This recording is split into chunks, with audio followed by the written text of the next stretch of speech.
हुकूमत की जानिब से ब्यूरोक्रेसी की इस्तेदाद बढ़ाने के लिए इनकलाबी इकदाम सामने आया है। अब FBR अफसरान की कारकर्दगी नए परफॉर्मेंस मैनेजमेंट स्कीम के तहत जांची जाएगी ताकि FBR में मौजूद नाक़िस और हेरा फेरी पर मबनी निज़ाम को तब्दील किया जा सके। वज़ीर आज़म शहबाज शरीफ ने नए निज़ाम की मंजूरी भी दे दी है। नए निज़ाम के तहत बेहतरीन परफॉर्मेंस दिखाने वाले अफसरान को दूसरों के मुकाबले में बेहतर मुआवजा दिया जाएगा, यानी कि इंसेंटिव दिया जाएगा, जबकि परफॉर्मेंस और इसके नतीजे में मिलने वाले मुआवजे का पैकेज भी हर 6 महीने के बाद प्रॉपरली जायज़ा लेके दिया जाएगा। एब्सोल्युटली। अब पहले ये होता था कि सब अच्छा है की रिपोर्ट होती थी और सबको एक कैटेगरी में डाल दिया जाता था और सब A1 स्टूडेंट सब बहुत अच्छा काम कर रहे हैं, लेकिन वो अगर अच्छा काम कर रहे होते तो फिर हालात ये थोड़ी होते। अब हुकूमत के मुताबिक जो नया निज़ाम है, मौजूदा चेयरमैन FBR राशिद लंगड़ियाल का ये आइडिया है, सिविल सर्विसेज की कारकर्दगी और उसके मौसर होने को ड्रामाई अंदाज से तब्दील कर देंगे। तो सीनियर तजज़ियाकार एहतशाम साहब हमारे साथ मौजूद हैं। अमलक साहब, अ वेरी गुड मॉर्निंग। और ये इससे तो इस्लामाबाद में थरथल्ली आ जाएगी सर। वैसे ही वहाँ पे जालाबारी हो रहे हैं और हल्के फुल्के झटके महसूस कर रहे हैं लोग। ये और तो झटका अब मिल गया। ब्यूरोक्रेसी में ये जो मामलात होने जा रहे हैं, अच्छी बात बहुत है, ये बहुत ज़बरदस्त इक़दाम है। सालों से ए ग्रेड में लाई करती हुई ये जो ब्यूरोक्रेसी है, उसको ये इक़दाम वो किस नज़र से देखेगी? देखिए फैसल, ये थरथली की जो बात कर रहे हैं आप, ये बड़ी शॉर्ट लिव्ड होती है हमारे यहाँ। अगर ये थोड़ी सी मिड टर्म और लॉन्ग टर्म में हो तो फिर मेरा ख्याल है हमारे लिए बहुत कुछ ठीक हो सकता है। आप देखिए ब्यूरोक्रेसी की जब आप बात करते हैं, उर्दू में इसको अफसरशाही कहते हैं। तो अफसरशाही का मतलब ही ये है कि जितनी बड़ी बड़ी सर्विसेज हैं पाकिस्तान में, फॉरेन ऑफिस लेके सिविल सर्विस, कस्टम, बाकी 5-6 जो हैं, असल में ये रूल करती हैं पूरे पाकिस्तान को। और शहबाज शरीफ साहब ने चले एक अच्छा इनिशिएटिव लिया है। सियासी जमातों, अब सियासी मामलात में तो कंसीड कर जाते हैं, कहा जाता है कि एडमिनिस्ट्रेटिव मामलात में वो बड़े सख्त हैं, सिफारिश बर्दाश्त नहीं करते।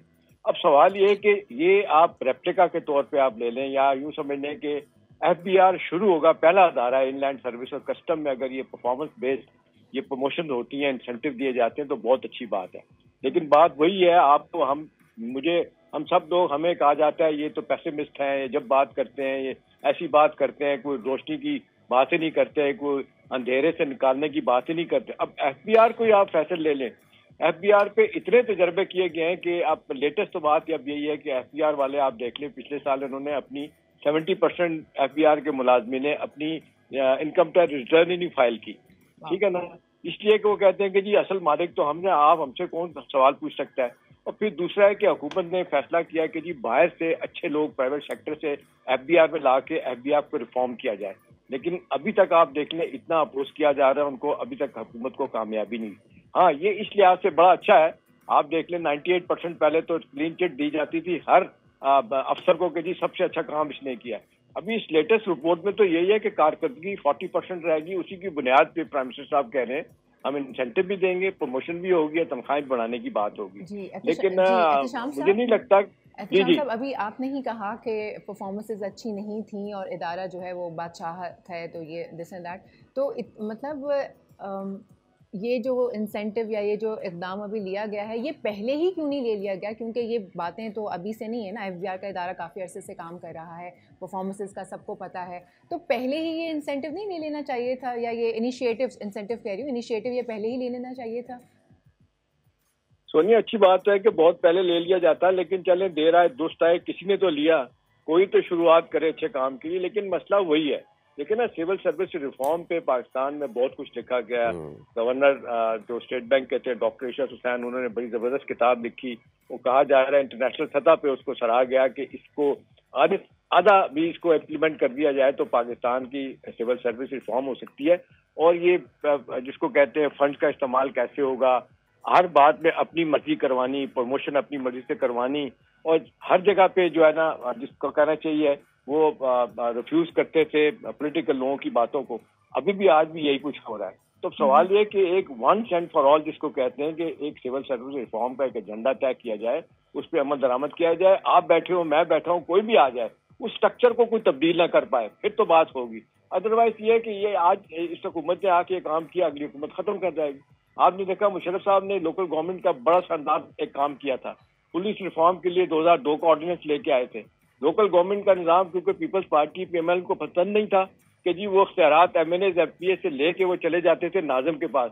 पहला काम इन्होंने किया, मुशर्रफ के आने के बाद पीपल्स पार्टी PMLN ने हाथ मिलाया, उस निज़ाम को खत्म करके दोबारा फैसल और सोनिया वही कमिश्नरी निज़ाम लेके आए जो उनको सूट करता था, जिनके जरिए अपने अहदाफ हासिल करते थे। तो सवाल ये कि सारी दुनिया पाकिस्तान की तरफ देख रही है मादिक के साथ। तो कुछ मुल्कों ने तो कह दिया कि पाकिस्तान को पाकिस्तान के हाल पे छोड़ दिया जाए, ये तब्दील होने के लिए तैयार नहीं। असल मसला है कि हम तब्दील नहीं हो सकते। रवांडा जैसा मुल्क 5 साल आप देख रहे हैं तब्दील हो गया, 40 साल की खाना जंगी के बाद एक लीडर मिला, आज पूरा मुल्क तरक्की की राह पे चल पड़ा है। हमारे यहाँ दुनिया जहाँ का पोटेंशियल है, पढ़े लिखे लोग हैं, मौसम है, क्या नहीं है हमारे पास। सवाल ये है कि कोई ऊपर बंदा दयानतदारी से काम करने वाला हो, सिफारिशें ना कबूल करे और सियासी बुनियादों पे फैसले ना किए जाएं, तो मेरा ख्याल है ब्यूरोक्रेटिक सेटअप अगर ये ठीक कर लिया जाए, 50% में ठीक कर लिया है, पहला काम तो ये होगा परफॉर्मेंस की बुनियाद पे आप लोगों को लगाएंगे जब तो वो काम करेंगे, जो काम नहीं करेगा उसको फिर वापस घर भेज दिया जाएगा। इसमें एहतिशाम साहब, बहुत से लोग ये कहते हैं, हम तो ये कह रहे हैं, आपने तो मुशर्रफ की मिसाल दी। I was just going through an article this morning today, जो कि एजाज चौधरी साहब है, जो कि खुद सिविल सर्वेंट रहे हैं, और उनका ये कहना है कि आखिरी बार जो सही मानों में रिफॉर्म्स हुए हैं, institutional reforms in civil services, वो मुशर्रफ नवाज शरीफ नहीं, वो जुल्फ़िकार अली भुट्टो के टाइम पे हुए थे, जब उन्होंने जो कैटेगराइजेशन थी, जो क्लास 1 2 3 4 थी, उसको तब्दील करके उन्होंने फिर वो पे ग्रेड 1 से 22 पे ले गए। यानी कि हम 1973 के रिफॉर्म्स पे अब तक चल रहे हैं। उसके बाद छोटे मोटे ज़रूर हुए होंगे, लेकिन जैसा कि आप कह रहे हैं कि किसी हुकूमत ने अपनी ज़ाती मंशा, अपने ज़ाती फ़ायदे के लिए वो रिफॉर्म्स कर लिए, और उसके बाद अगली हुकूमत आई तो उसने फिर वो एबॉलिश कर दिया। हमें ऐसे रिफॉर्म्स को, ऑब्वियसली जिस तरह जुल्फ़िकार अली भुट्टो ने एक रेवोल्यूशनाइज तरीके से इसको चेंज किया था, changing from class to the pay grades, इसी तरीके से कोई मामला करने पड़ेंगे। इस तरह के मामला सही मानों वाले, वो आपको ये वाला इक़दाम नजर आता है जो अभी हुआ है? देखिए फैसल, भुट्टो साहब के क्रेडिट में जहाँ बहुत सारी चीजें हैं, 1973 का आइन भी है, वहाँ पे ये भी है कि सिविल सर्विस रिफॉर्म के हवाले से उन्होंने एक बड़ा जबरदस्त काम किया था। वो ये था कि एक लेटर एंट्रेंस सिस्टम इंट्रोड्यूस करवाया था कि अदर देन सर्विस बाहर से लोग, पढ़े लिखे लोगों को वो इंडक्ट कर सकते हैं। उन्होंने इंडक्ट भी करवाया, तो कुछ कामयाबी भी हुई। फिर मुझे वो उनका शाकार सेंटेंस याद आ जाता है कि काश मुझे 2 दर्जन लोग अच्छे मिल जाते तो मैं इस मुल्क को ठीक कर देता। लेकिन ना, एक आदमी ऊपर बैठा हो उससे फर्क तो बड़ा पड़ता है, लेकिन उसको अगर आपकी टीम उसकी अच्छी हो और नीचे काम देने वाले हो तो फिर बहुत कुछ हो सकता है। तो हमारे यहाँ यही है। असल मसला ये है कि हमारा निज़ाम पूरा पोलिटिसाइज हो चुका है, हमारी सिविल सर्विस पोलिटिसाइज हो गई है, पुलिस पोलिटिसाइज हो चुकी है। नतीजातन ये है कि कोई काम आपको सही लाइनों पे होता दिखाई नहीं देता। अब जब इसी की बात फोकस कर लिया जाए FBR को, देखे ना, FBR जो कहा जाता है, इतना पैसा खर्च किया गया। मुझे याद अच्छी तरह से मुशर्रफ साहब के जमाने में 2 दफा $350 मिलियन वर्ल्ड बैंक ने दिया कि इसकी रिफॉर्म कर ली जाए, इसको ठीक कर लिया जाए, टैक्सेशन का निज़ाम बेहतर कर लिया जाए। और मुशर्रफ साहब के 1.5 सालों में बड़ा जबरदस्त काम हुआ था फैसल। 650 अरब से 1150 अरब रुपया सालाना जो है ना वो टैक्स इकट्ठा हो गया था। उसके बाद मुशर्रफ साहब जब सियासत करना शुरू की, तारक अजीज चौधरी शुजात ने उनको कहा कि हम आपको पार्टी बना के देते हैं। वो कहते हैं यार मेरी पार्टी कहाँ? उन्होंने कहा PMLN तोड़ के PML क्यों बनाएंगे, आप ये काम करें। जब उन्होंने किया तो मामला खराब होना शुरू हो गए। डॉक्टर इशफाक हसन कहते हैं मुझे बिठा के मुशर्रफ साहब 6-6 घंटे ब्रीफिंग लेते तो कहते थे हम तो बड़े अहमियत लोग हैं, असल बात तो इकोनॉमी है, उसको ठीक करना। हमने किया ही नहीं, सियासत में पड़ गए। असल मसला ये है कि जो आता है उसको ये फिक्र होती है, चाहे रूलिंग पार्टी को या उसके सरबराह को, कि मैंने अपने 5 साल कैसे पूरे करने हैं, मैंने अपनी अपोजिशन पार्टियों को कैसे नीचे दबा के रखना है, और मैंने एस्टैब्लिशमेंट के साथ मामलात को कैसे ठीक रखना है। नतीजतन प्रोसेस में सारी चीजें सफर करती हैं, चाहे एडमिनिस्ट्रेटिव रिफॉर्म हो, सिविल सेक्टर रिफॉर्म हो, पुलिस रिफॉर्म हो। और जिस तरीके से इस मुल्क का पूरा स्ट्रक्चर ही तबाह कर दिया गया ना, उम्मीद ही लोगों की खत्म कर दी गई है। और आबादी कितनी बढ़ चुकी है, पढ़ लिख के लोग निकल के आ रहे हैं, जॉब मिल नहीं रहे। तो मेरा ख्याल है इसको अगर रेप्लिका बना दिया जाए FBR को, और मेरा ख्याल है ये जिसको कहते हैं एक मिसाल बना के प्राइम मिनिस्टर साहब इस पे काम करें और इस पे डटे रहें, इस पे फिर किसी की सिफारिश कबूल ना करें। मुझे डर है कि फिर इधर उधर से सिफारिशें आएंगी और प्राइम मिनिस्टर साहब पीछे हट जाएंगे। यही हो सकता है नवाज शरीफ साहब किसी बहाने उनको कहें भाई एक तुसी की किता इधर कर दो, मामला खराब होना शुरू हो जाएगा। तो अब ये कि इस बात पे डटे रहें और ये परफॉर्मेंस बेस ये सारी चीजें लेके आए, तो मेरा ख्याल है बाकी अदारों में भी हम इसको लेके जा सकते हैं। और फिर आप मैं उम्मीद कर सकते हैं जी एहतिशाम साहब, मैं आपसे यही पूछना चाह रही थी और आपने वही सारी बातें शुरू कर दी, तो मैंने सोचा कि मैं इंटरप्ट करके आपसे अपना सवाल कर लूँ। आपने ही अभी कहा कि ऐसा ना हो कि फिर कोई सिफारिश आ जाए ऐसा ना हो कि फिर कोई ऊपर से आ जाए कि ये ऐसे हो रहा है तो ऐसे हो रहा है और चीज़ें चेंज हो जाए। मेरा पूछने का मकसद ये है कि क्योंकि हमारे यहाँ जो एक टेन्योर चल रहा होता है और उस टेन्योर में वो अफसर जो भी कोई आगे से हुक्म या इंसेंटिव लेता है वो उसी की हद तक होता है, उसके जाते ही वो चीज़ें बदल जाती हैं। जो ये इंसेंटिव लिया गया है लंगड़ियाल साहब की तरफ से परफॉर्मेंस बेस्ड, उनके अपने लिए, FBR के अपने लिए और आवाम के लिए, ऑब्वियसली दोनों साइडों पर विन विन सिचुएशन है। ऐसा तो नहीं कल को कि हकीकतन कोई सिफारिश आ जाए या लंगड़ियाल साहब का टेन्योर पूरा हो और फिर सिस्टम वापस से ज़ीरो पर आ जाए। देखिए, इसके ये खदशात सोनिया हैं, ऐसा भी हो सकता है। पहली तो बात यह है कि हमेशा मैं और आप बात करते हैं कि right person for the right job, ये कभी भी नहीं होता। अभी आप देख लें, सारी दुनिया में जितनी भी इकोनॉमिक मिनिस्ट्रीज हैं, टेक्निकल मिनिस्ट्रीज हैं, वहाँ पे टेक्निकल एक्सपर्ट, इकोनॉमिस्ट, अपने शोबे के टॉप के लोगों को बिठाया जाता है। हमारे ब्यूरोक्रेसी में होता क्या है कि फाइनेंस सेक्रेटरी जिसने सीधी सी तालीम हासिल की हुई है, CSS करके आ गया, उसका कोई पर्टिकुलर बैकग्राउंड नहीं है किसी खास सब्जेक्ट में, उसको कभी फाइनेंस सेक्रेटरी बना देंगे, उसको उठाएंगे तो प्राइवेटाइजेशन कमीशन का सेक्रेटरी बना देंगे, वहां से उठाएंगे तो जनाब CDA का चेयरमैन बना देंगे। सारी दुनिया में ये होता है कि जो इस तरह के जॉब्स होते हैं उसके लिए वो प्रोफेशनल लोगों को लेके आते हैं, वो पेशा वराना सलाहियतों से काम दे के फिर उनको टास्क देते हैं कि आपको 2 साल का पीरियड दिया जाता है या 3 साल का, और ये आपका टास्क है, आपने इसको पूरा करना है। हमारे यहाँ होता क्या है, एक IG को इस्लामाबाद में आप लगाते हैं, 2-4 MNA नाराज हुए, प्राइम मिनिस्टर को शिकायत की, IG को उठा के सिंध भेज दिया गया। देखिए, इस तरह नहीं होता।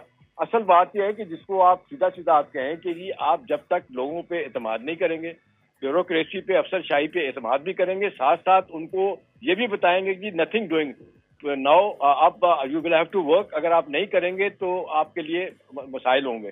तो मेरा ख्याल है अच्छी बात है, इसी पे ही अगर स्टिक कर दिया जाए, और आपका मेरा काम जो सारा दिन बैठ के हम भाषण देते हैं हमाजत के साथ, हम भी अगर जो असल सब्जेक्ट हैं उन पे हम बात करें तो मेरा ख्याल है बहुत सारी चीजें ठीक हो सकती हैं। जहां हमारा मीडिया का रोल है वो हम पूरा करें और वाकई आंखें रखें और देखें कि जो प्राइम मिनिस्टर ने बात की है, कल हम सवाल उठाएं कि जी आपने एक दफा मुलाकात की थी और ये आपने ये चीजें एक फार्मूला तय किया था, उस पर अमल दरामद नहीं हुआ, सिर्फ आप प्लेइंग टू द गैलरी करके चले गए। उनको याद कराया जाए कि जी ये आपने काम अपने जिम्मे लिया था, क्या आपने उसको मुकम्मल किया, तो मेरा ख्याल बहुत कुछ होने की तवक्को की जा सकती है। फैसल, ऑल राइट, चलिए तवक्कुआत और उम्मीद पे ही तो दुनिया कायम है, तो देखते हैं, खुदा करे कि हों और हम देख सकें कि जिस तरीके से बाकी कॉरपोरेट इदारों में प्रोफेशनलिज्म का तकाजा ये है कि ग्रेडिंग होती है, परफॉर्मेंस देखी जाती है और उस ग्रेडिंग और परफॉर्मेंस की बुनियाद पे फिर लोगों की तरक्कियाँ या तनज़्ज़ुली होती है, तो फिर लेट्स सी के क्या मामला होते हैं। सब्सक्राइब करें और बेल दबाएं ताकि कोई खबर रह न जाए।